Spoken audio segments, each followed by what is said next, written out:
everybody. Oh, it was so good to see most of you today on our Zoom call. If you weren't able to join us, we sure did miss you because we sure had fun. I liked drawing the picture of the penguin and hearing that cute penguin story. All right, today we're going to read chapter 9 of Stuart Little. This one is called A Narrow Escape. I'm trying to think, oh, that's right. Remember yesterday when we finished reading, Margalo was there and Stuart saved her from the cat because he was sneaking up on her and he shot his bow and arrow at the cat's ear. All right, so let's see what A Narrow Escape is about. Margalo liked it so well at the Littles' house that she decided to stay for a while instead of returning to the open country. She and Stuart became fast friends, and as the days passed, it seemed to Stuart that she grew more and more beautiful. He hoped she would never go away from him. One day, when Stuart had recovered from bronchitis, he took his new skates and he put on his ski pants and he went out to look for an ice pond. He didn't get very far. The minute he stepped out into the street, he saw an Irish terrier, so he had to shimmy up an iron gate and jump into a garbage can where he hid in a grove of celery. While he was there, waiting for the dog to go away, a garbage truck from the sanitation department drove up to the curb and two men picked up the can. Stuart felt himself being hoisted high in the air. He peered over the side and he saw that in another instant he and everything in the can would be dumped into the big truck. There's the picture of him hiding in the celery in the trash can. If I jump now, I'll kill myself, thought Stuart. So he ducked back into the can and he waited. The men threw the can with a loud bump into the truck where another man grabbed it, turned it upside down, and shook everything out. Stuart landed on his head, buried 2 feet deep in wet, slippery garbage. Ugh. All around him was garbage, smelling strong. Under him, over him, on all 4 sides of him, garbage. Just an enormous world of garbage and trash and smell. Oh, it was a messy spot to be in. He had egg on his trousers, butter on his cap, gravy on his shirt, orange pulp in his ear, and banana peel wrapped around his waist. Look at this picture of poor Stuart. Yuck. I do not think I would want to be caught in the middle of a garbage truck. Still hanging on to his skates, Stuart tried to make his way up to the surface of the garbage, but the footing was bad. He climbed a pile of coffee grounds, but near the top of the grounds, they gave way under him and he slid back down and landed in a pool of leftover rice pudding. Ugh, I bet I'm going to be sick on my stomach before I get out of this, said Stuart. He was anxious to work his way to the top of the pile because he was afraid of being squashed by the next load of garbage. When at last he did succeed in getting to the surface, tired and smelly, he observed that the truck was not making any more collection, but was rumbling rapidly along. Stuart glanced up at the sun. We're going east, he said to himself. I wonder what that means. There's a picture of the garbage truck with Stuart in it. I wonder where they're going. There was no way for him to get out of the truck. The sides were way too high. He just had to wait. When the truck finally arrived at the East River, which borders New York on the east and which is a rather dirty but very useful river, the driver drove out to the pier, backed up to a garbage scow, and dumped his load. I guess Stuart too. Stuart went crashing and slithering along with everything else, and he hit his head so hard that he fainted and laid quite still as though he were dead. All right, so look at this picture. So here's New York, and then there's the pier, and the garbage truck went out to the pier and picked this truck up and dumped it down into this boat that's called a scow to haul the trash away. And Stuart now is down on this boat somewhere.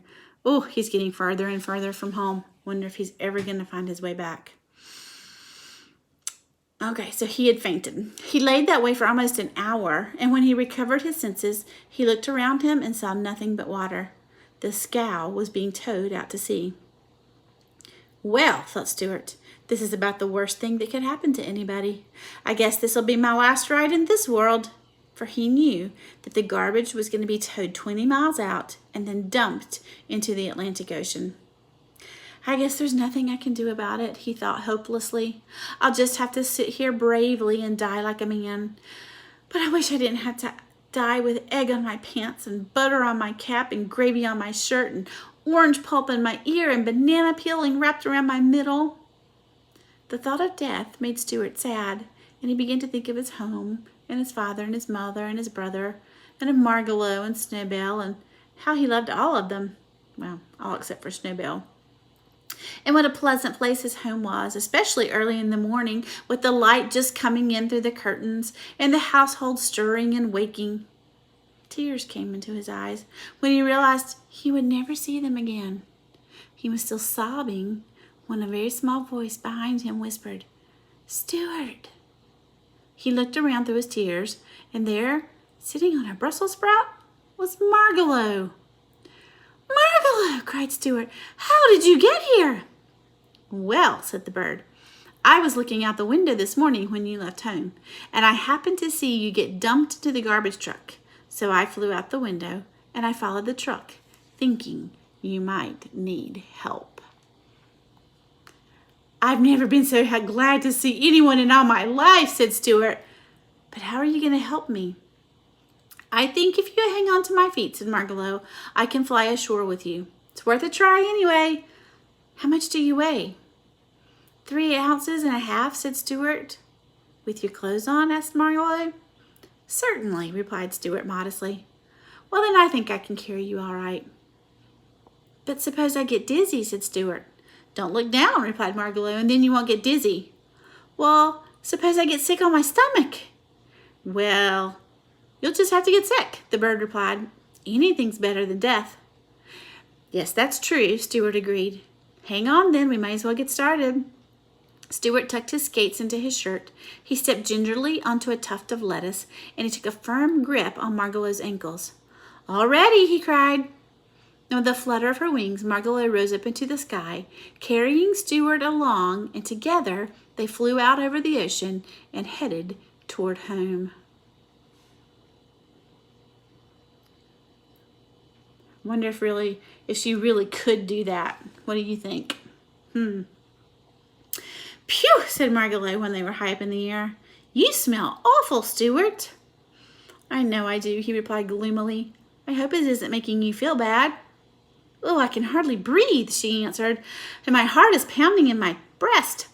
Is there anything you can drop to make yourself a little lighter?" "Well, I guess I could drop my ice skates," said Stuart. "Oh, goodness me!" the little bird cried. "I didn't know you had ice skates hidden in your shirt. Toss those heavy skates away quickly, or we're both going to come down into the ocean and perish."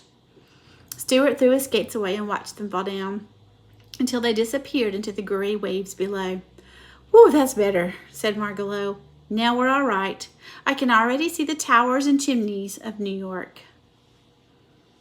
Okay, so there's New York, and there's Margalo and Stuart.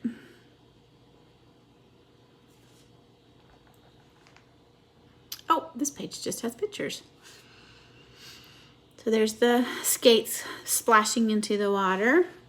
And then here is, they're back in New York. I guess maybe this is close to their house. Then maybe there's the open window. And there's Margalo and Stuart. 15 minutes later, they flew in through the open window of the Littles' living room and landed on the Boston Fern. Mrs. Little, who had left the window up when she missed Margalo, was glad to see them back, for she was beginning to get a little worried. When she heard what happened and how near she had come to losing her son, she took Stuart in her hand, even though his clothes smelled nasty, and she kissed him. And then she sent him upstairs to take a bath. She sent George out to take Stuart's clothes to the cleaner. "What was it like out there in the Atlantic Ocean?" inquired Mr. Little, who had never even been very far from home. So Stuart and Margalo told all about the ocean, and the gray waves curling with their white crests, and the gulls in the sky, and the channel buoys, and the ships and the tugs and the wind that made a sound in your ears. Mr. Little sighed and said someday he hoped to get away from business long enough to see all those fine things.